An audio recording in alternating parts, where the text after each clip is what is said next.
Sure, I don't like the marvelization of this DreamWorks logo, but the real issue here is how all these characters waived their privacy to be spied upon at will by the Moonchild Fisher Prince. The only reason they're all waving happily is because the MCFP doesn't forget. Also, Comcast.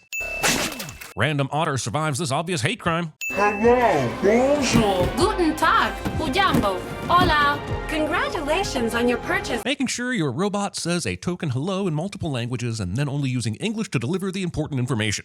So it remains clear who the important customers are. Congratulations on your purchase of a Universal Dynamics robot. Because Comcast Dynamics would have given away who the real villains are too early. Adorable as it is, why does the robot need to measure things in units of its own size? Can't it just, measure it normally and know what that means? This extremely advanced robot somehow doesn't have very basic object recognition that would instantly tell it A, this is a crab, and B, this is not a customer. Why is the multifunctional utility robot Clumsy? Using the Seeing Jesus in Toast method for your robot's pattern recognition software. Also, maybe Rosum has got some glitches after falling out of a plane, I don't know. But you'd think right out of the box, the robot would need to hear some basic commands before endlessly searching for a customer. I want to know what this poor porcupine did to receive this many goddamn harassment stickers. Rosums are programmed for instant physical mimicry, so as to... This kick was animated in lieu of finishing that sentence and coming up with an actual reason for the animal mimicry thing that clearly doesn't make any goddamn sense. I will take a second to say that this movie is beautiful, and I'm glad someone noticed how much we all love the animation in Puss in Boots 3. However, I am not comfortable living in a world where Hollywood is actually capable of learning the right lessons. Hey, check it out. Look. Rosum can now speak to animals, completely disregarding the fact that they may not even use language as we understand it. This tech makes less sense than the universal translators in Star Trek, and that shit can talk to warrior armadillos and space whales. Also, movie presumes that all animals, regardless of species, speak in the same language, and that evolutionary convenience is slightly too beneficial to the movie's needs for me to accept at face value. I am Rosum 7134, ready to enhance your lives with integrated multi-phase task accomplishment. There's no way these animals used half those words when Rosum learned their language. It was an interesting programming choice to make sure the robot intended for familial use writes itself in the creepiest way possible, complete with Frankenstein arms. Also, yes, I know it's technically Frankenstein's monster, but that doesn't flow as nicely, and also shut up. Did anyone order me? Yes, I believe DreamWorks did after spending an afternoon watching Pixar movies and concluding, well, I guess we haven't done a Wall-E yet. While Rosum embarks on a raccoon extinction, let's talk about how this plays out in their intended situation. Rosum is getting used to their household and falls down a set of stairs. A gaggle of children find this hilarious and start taking them apart, running away with their appendages, much like the raccoons do here. The problem comes when the appendages choose to Derrick Henry their way through said kids, while centrifugally yeeting them into walls, windows, and family heirlooms in order to repair itself. I do not think that is good programming. Activating return transmitter. 3, 2, 1. This transmitter is how Universal Dynamics locates its robots. So what's the advantage of making it so easily removable other than for this comedic bit? Maybe it's because of the Bruce Almighty moon, but I didn't realize raccoons could climb trees as a team in a giant ball. If you're on the inside of this ball, you're not only doing the work of climbing the tree, but you're also bearing the load of multiple passengers. I'm gonna grade this impossible. The movie conveniently doesn't show you the raccoons that didn't hit the water and are currently smeared across rocks. Aw, there's one baby remaining. This is just like Finding Nemo. Only this time we're being asked to root for the barracuda. Throughout this chase, you'll be asking yourself questions such as, why doesn't the fox just eat the egg? And how is the egg not smashed to pieces by all the grabbing and dropping? And why is the robot interfering in the natural order of things? And these are valid questions that I'm glad are keeping you up at night too. Man, for a robot that's just supposed to help with tasks around the home, they sure built a lot of conduit into this thing just so it can beat plot complications. Oh, cool. This robot comes equipped with a dangerous three-headed torture device that hilariously pulls out harmless tweezers. Arnold Tott from Raiders of the Lost Ark would be impressed. Perhaps tips for planning your next vacation. Suggesting Florida to children. I do not understand this response. Dad? The monster! Apparently some possums study under William Shatner when learning to play dead. Dead things don't have to explain why they're dead. Now we're gonna get killed for real. Being this nonchalant about being killed for real when you for real think you're about to be killed. That gosling stalks me, emits noise, and makes simple tasks more complicated or impossible. Thing I told Greta Gerwig on the set of Barbie somehow makes it into the script. But it's not all bad. That's easy to say when vomit just inexplicably falls off of your fur instead of getting stuck on it, as one would expect coming from a universe that obeys fluid dynamics.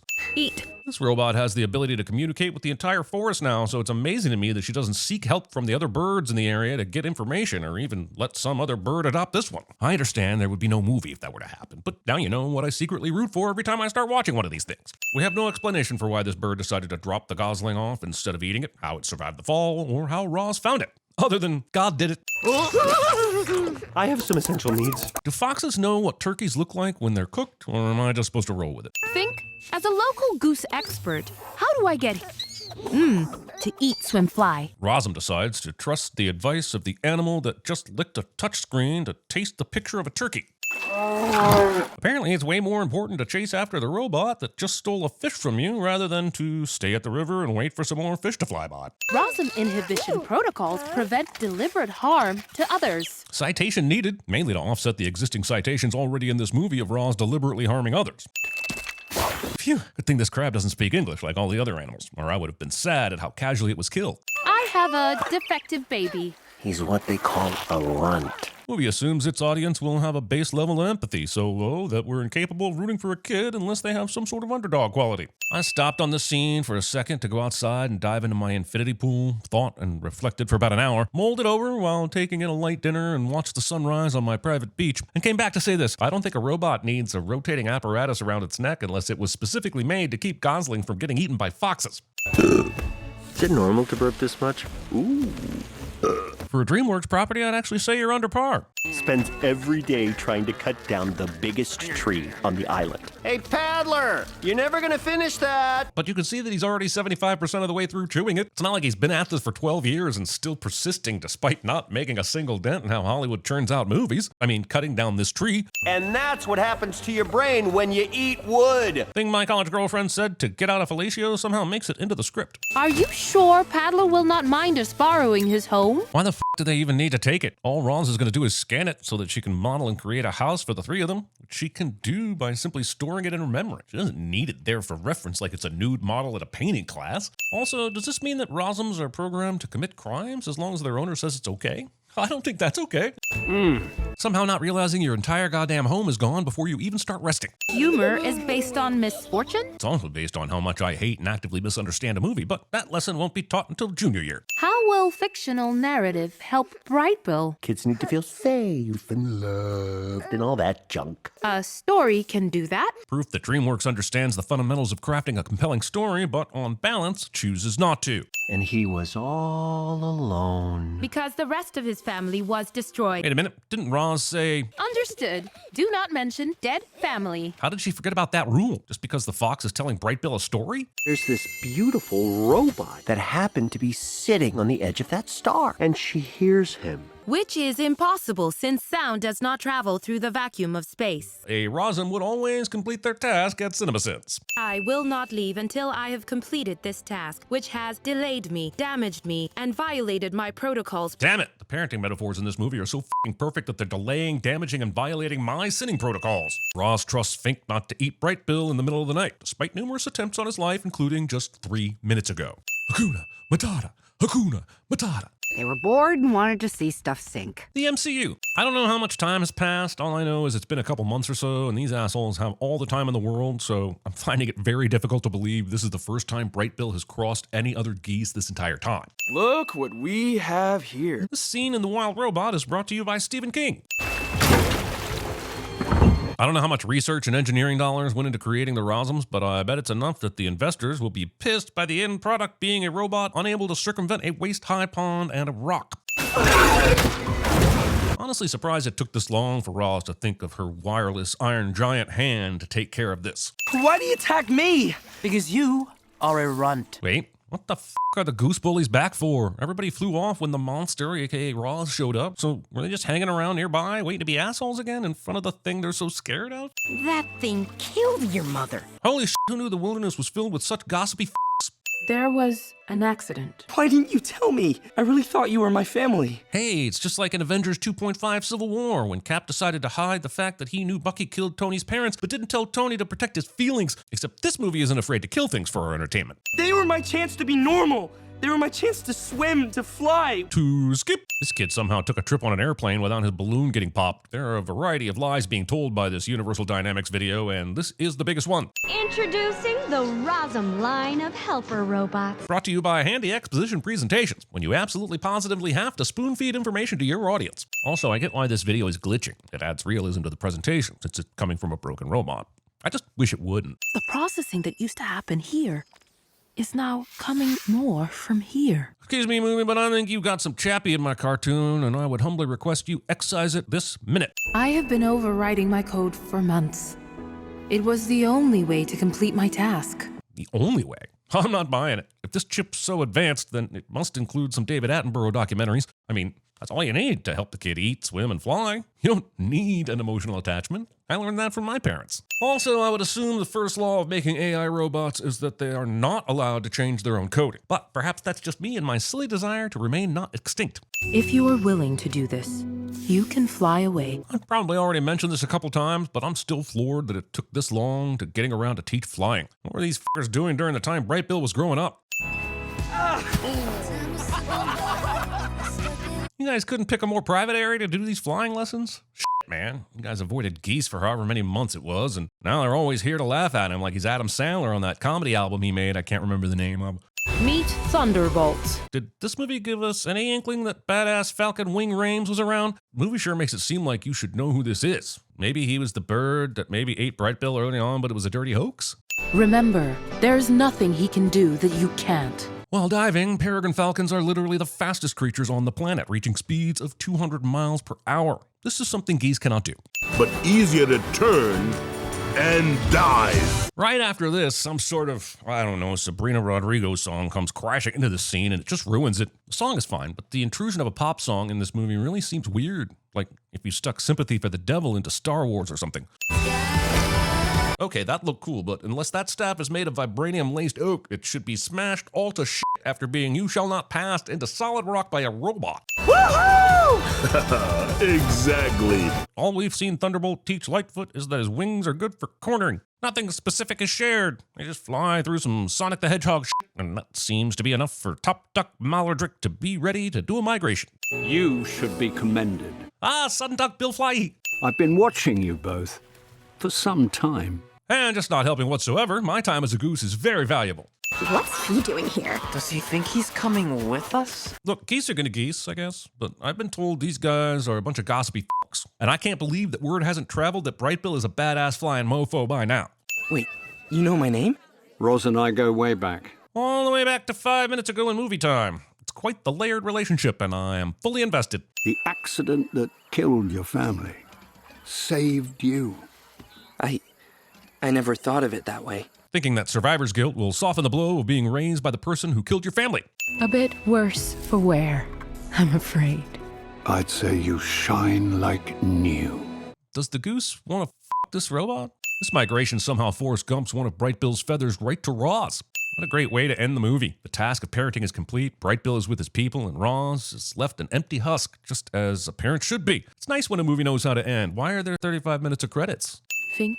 Unless you want to stay, because we could hang out and do stuff. Does the fox want to f*** this robot? Greed. Even in cartoons, the use of holograms appear to be stupid and unnecessary, especially since this employee gets a notification on an actual monitor just seconds later. Sometimes hearts have their own conversations. Yes, this happens, unfortunately. I once had to have a long heart-to-heart with my heart about having conversations with strangers. Uninvited hearts were showing up at my doorstep, but I didn't sell them on the black market for long. Stay hidden. Stay hidden? How's anyone gonna miss the giant flock of geese flying directly overhead? Roz! What are you doing here? Ignoring the veritable plethora of context clues that clearly tell you this is not your Roz. Right now, our only chance is to be led out by someone that doesn't think like a goose. But you're not panicked, and you're the general leader of this group. Why do you think they'll follow the guy they've hated for the entire movie? Also, Bright Bill is only not panicking because he knows that the Rosms are programmed not to hurt anything. That logic should go out the window when the Universal Soldier turns up firing f***ing lasers everywhere. This thing is clearly designed to hurt, and everyone should be panicking!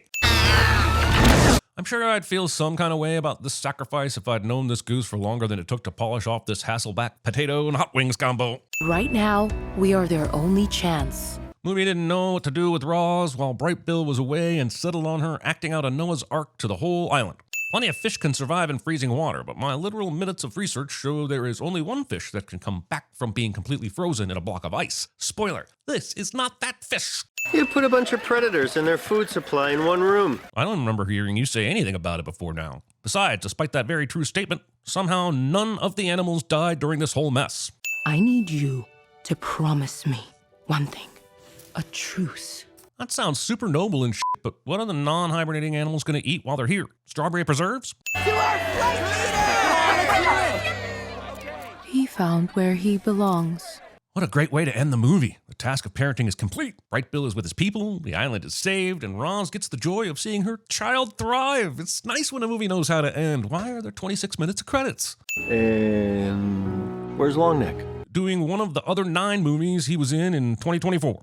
I am Vantra, Virtual Observational Neutralizing Troublesome Retrieval Authority. Jesus, just call her Cruel Devil and be done with it. Moments after receiving your signal, we lost it again. Almost as if a certain Rosum unit shut it off. So when they built Vantra to set robots' minds at ease, did they actually program sarcasm into them as well? How did you secure a task in a place where nothing can communicate with you? Either Vantra doesn't understand what a Rosum's programming is capable of, or the last 75 minutes of Dr. Dolittle has been Rosum's version of an electric sheep. My name is Roz. They also built Vantra to turn red whenever something angers her, because that makes all the sense in the world. The only reason Universal Dynamics uses an unattached floating platform for boarding and unboarding is so that Roz can get out of this later. Bum, bum, bum, bum, bum, bum, bum. Also, heroic 360-degree pan around is missing a sexy spider uselessly cocking a pistol. This is a wilderness. And I am a wild robot. Roll robots. It's kind of f***ed up that Universal Dynamics straight up stole the Ed 209 from Omni Consumer Products. I'm not saying I want to see this, but I'm not sure why the robots armed with lasers aren't staying 100 feet away and just obliterating the animals who are not armed with lasers. Come on! On your left. Ian said he was going to write something about this, so me, Chris, through Jeremy, is telling you all that anything I have to say about this is not needed. Thanks, Chris. When I made Jeremy hum the Avengers theme just now, I thought maybe that's a bit of a reach, but I do know that Jeremy likes to sing, and I'm sure he'll do something fun with it. But this on your left immediately vindicated that choice. It took me out of the movie so hard that I started going door to door asking people if they'd seen The Wild Robot just so I could scream at them about how fucking unnecessary this on your left bit is. This did not go over well with the majority of my neighborhood or the local constabulary, and now I'm writing this in a police station where no one has seen The Wild Robot. Thanks, DreamWorks.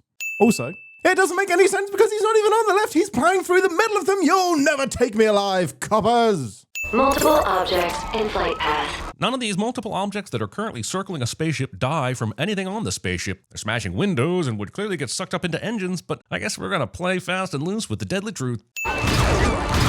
Not even Luke Solo can hit one of these things so that Leia can claim, "We did it," later. Not sure how these ships survive any kind of airborne travel if a gravity-assisted goose is able to break through their windscreen this easily. I love you. Movie takes notes from Interstellar and Back to the Future and activates the power of love, backup power, and backup memories. It's also known as the real you is in there somewhere cliche, and the newly minted take a Hulk to a cherry blossom orchard method. Rosum unit escaping. Impossible. Why? Because you left them totally unguarded in a room so unsecure that an injured goose was able to walk in and break them out? Yeah, real head scratcher, that one.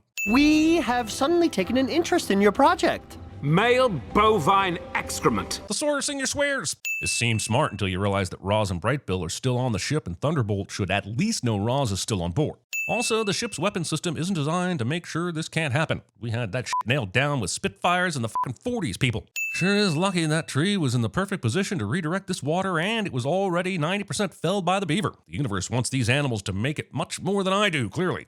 They will just keep coming until they have me. Oh, isn't this when Sully weirdly decides that he has to fake his death and leave the water people because that'll stop the humans from... Why are so many movies like so many other movies? They cut my power, but I still heard you. Not one animal in this forest says ding after this. Wherever that is, that's where I keep me. And I promise, they'll never, ever find it. Yeah, they may not find it, but they might melt it down into license plates and then we'll have sentient cars, and I don't think I can handle that a fourth time. You can tell me. Does this love fest mean that all of these animals are going to be vegetarians? You know, I'll be chasing you again tomorrow. Nah, just kidding. Nah, but seriously, I will be eating you. Snowbot. But you can call me Roz. Okay, god damn it. Movie, take your sin back, you awesome fucking piece of animated emotions. However, no emotion is without sin, and undoing your protagonist's sacrifice less than 3 minutes after they made it must be some kind of record. All that love and unity, and the movie decided to get violent on a squirrel right after the credits when you weren't looking.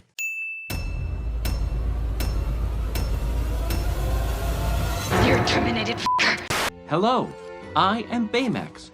I was alerted to the need for medical attention when you said, ow. You little... Why did you steal my Gosling? Who am I? And how can a fox ever be happy without you'll forgive the expression, a chicken in its teeth? Once upon a time, there was a girl, and the girl had a shadow. You're not my mom.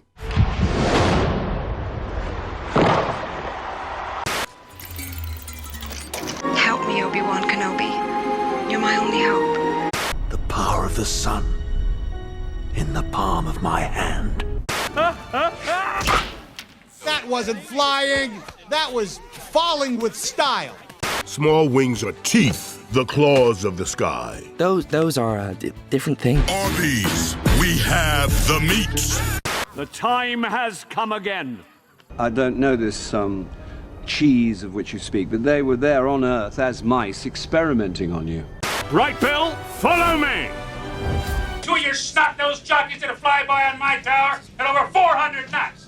This is a wilderness. I am Iron Man. Hello, and again, welcome to the Aperture Science Computer Aided Enrichment Center. Talk to me, Goose.